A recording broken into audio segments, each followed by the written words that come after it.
Morning, Matthew at Maddie's in Niagara. All right, so back to our 2019 Chevrolet Equinox, our oil leak in the vacuum pump. I got all the parts in, gasket, all the OEM stuff from Gandrew and Era here, and we're going to end up replacing that. We were going in and also I had bought the kit for the valve cover and some things to show you. So here we have the valve cover removed. And if you can see a lot of the oily substance, which technically they would call seepage at the dealer, but when I show you the gasket here, it'll make sense. We're going in and ended up replacing, we're going to be replacing the valve cover gasket, get everything resealed on the side here, making sure this baby's degreased and then ready to go. You can tell some maintenance has been done to this engine because it's nice golden brown. I don't see a ton of baked on stuff. Cam lobes look nice and clean. The coloring, and I've pulled apart a lot of engines, the coloring looks good, so you can tell with the miles on this baby that maintenance has at least been done. But to the gasket, so taking this off, and it's a good thing we are resealing this entire thing, because if you could, you can't see this in the picture, but if you could feel this gasket is brittle as hell. That's why it's split here coming off. It is not doing its job anymore. This thing would probably, you know, it just break in pieces every which way. The valve cover set that we get, it comes with all the special gaskets we need for the oiling system and everything here, and then spark tube seals, and then ultimately our vacuum pump gasket, which was not changed when the vacuum pump was done. But what I wanted to point out with this, because if you own a 20, I believe this is 2018 and up Equinox with the 2-liter turbo, GM has, and this is the reason I was GM. I've born and bred on GM vehicles. I was trained by the GM dealer in Green Bay that's no longer Broadway, it's Bergstrom now. GM used to be my favorite automaker, but motherfucker, these idiots and engineers are designing shit so messed up nowadays. It's making it impossible for anybody that owns a vehicle to do your own work, to repair things and get whatever done. This valve cover job is well over 2 to 3 hours, I believe. And it's ridiculous because here's the key. So when we pulled the valve cover, and I got to be careful here, pulling the valve cover requires leaving. And it even states this in the procedure. The PCV valve here that's attached to the air intake, which is going to be attached to here, which this is the actual valve, I believe, the PCV system. These fittings right here are not quick disconnect collars. These fittings, if you go into service information, it will tell you, and I can read it for you right now. They are one-time use. Now, an air cleaner, the intake tube to the turbo, a lot of those things, those are common connections a mechanic is going to take off, especially when they are diagnosing and doing whatever they need to do to the vehicle.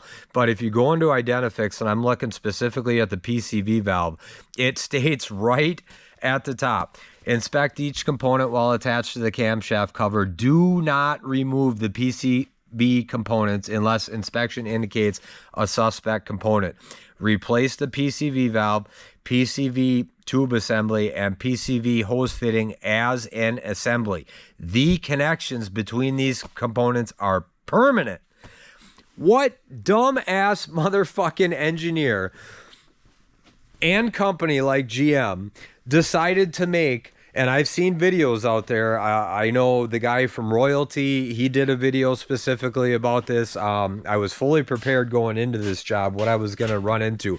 But again, what dumbass fucking engineer decided to make something as common as this airbox cleaner that would have to come off the vehicle for any type of service? You're in here as a mechanic, you need to be checking, taking engine mounts off, doing anything with the turbo, any type of seals. You got other pumps down here, power steering, whatever else.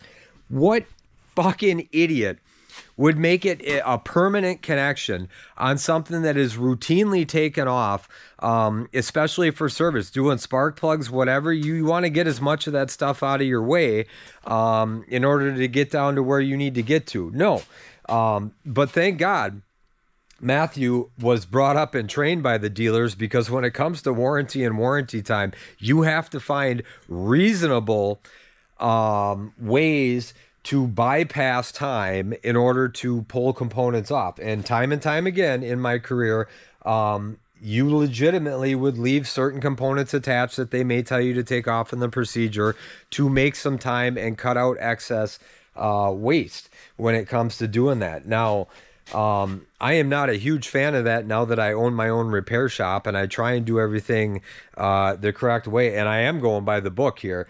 It states exactly to take this assembly off with everything attached, when it's fucking bullshit, because you have plastic connections, plastic tubing, really easy to crack. They get brittle over the year. We just saw the video on the Ford with the water outlet tube or whatever from the heater core.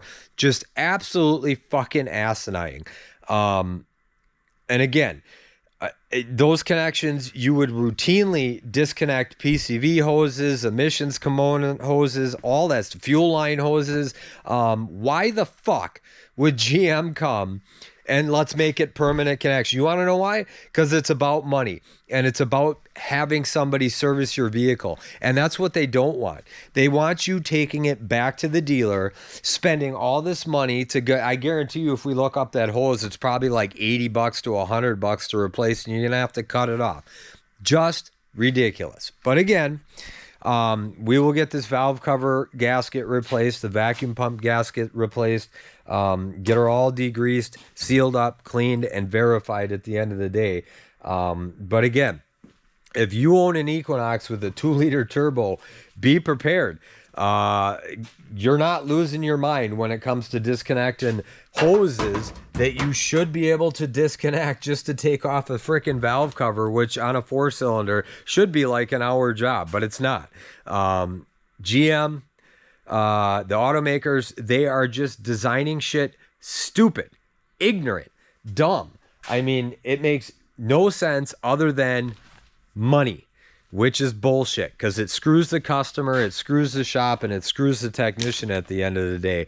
But thank God I have been used to dealing with that for so many years. We will get this dialed in, and we will get the rest of the stuff taken care of, and this customer will be happy. So make it a great Thursday.